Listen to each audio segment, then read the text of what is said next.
नमस्कार। आज के इस वीडियो में हम आपको दिखाने वाले हैं वर्ल्ड इलेक्ट्रॉनिक्स का 10 बाई 50 पिक्सल तोरन कंट्रोलर और उसके सारे डिज़ाइंस। ये कंट्रोलर का वायरिंग टाइप Z टाइप है। इससे आप 10 LEDs के 50 लाइंस का पिक्सल तोरन चला सकते हैं। इस कंट्रोलर में आपको शानदार 38 डिज़ाइन इफेक्ट्स मिलते हैं और इस वीडियो में आप जो डिज़ाइन देखने वाले हैं वो हमने इसके प्रोग्रामिंग सॉफ्टवेयर में रिकॉर्ड किए हैं ताकि सभी डिज़ाइंस आपको क्लियरली दिखाई दे सकें। अब जल्दी से इस कंट्रोलर के वेरिएंट्स को भी देख लेते हैं। ये कंट्रोलर 3 वेरिएंट्स में अवेलेबल है। पहला वेरिएंट है डिप आईसी वेरिएंट WE722। ये वेरिएंट टाइमिंग सिंक्रोनाइजेशन को सपोर्ट करता है। फिर दूसरा वेरिएंट है dual SMD IC variant WE715। इसमें भी टाइमिंग सिंक्रोनाइजेशन अवेलेबल है। फिर लास्ट और तीसरा वेरिएंट है single SMD IC variant WE708। इसमें टाइमिंग सिंक्रोनाइजेशन अवेलेबल नहीं है। टाइमिंग सिंक्रोनाइजेशन का मतलब यह है कि अगर आप मल्टीपल कंट्रोलर्स को एक साथ पावर ऑन करते हैं तो सभी पिक्सल तोरन में सेम टाइम पर सेम डिजाइन्स सिंक में रन होते हैं। तो अब बिना समय गंवाए आइए देखते हैं 10 बाई 50 पिक्सल तोरन कंट्रोलर के 38 डिजाइन्स। धन्यवाद।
अगर आपको ये वीडियो पसंद आई हो तो वीडियो को लाइक करें और चैनल को सब्सक्राइब करें ताकि आपको नए प्रोडक्ट्स और अपडेट सबसे पहले मिले।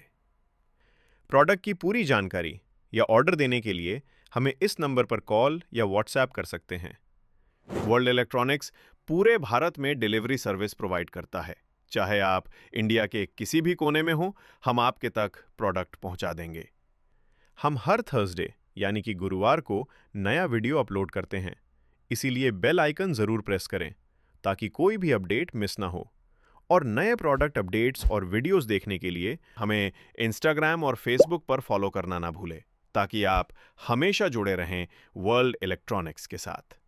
World electronics, innovation beyond imagination. Thank you for watching.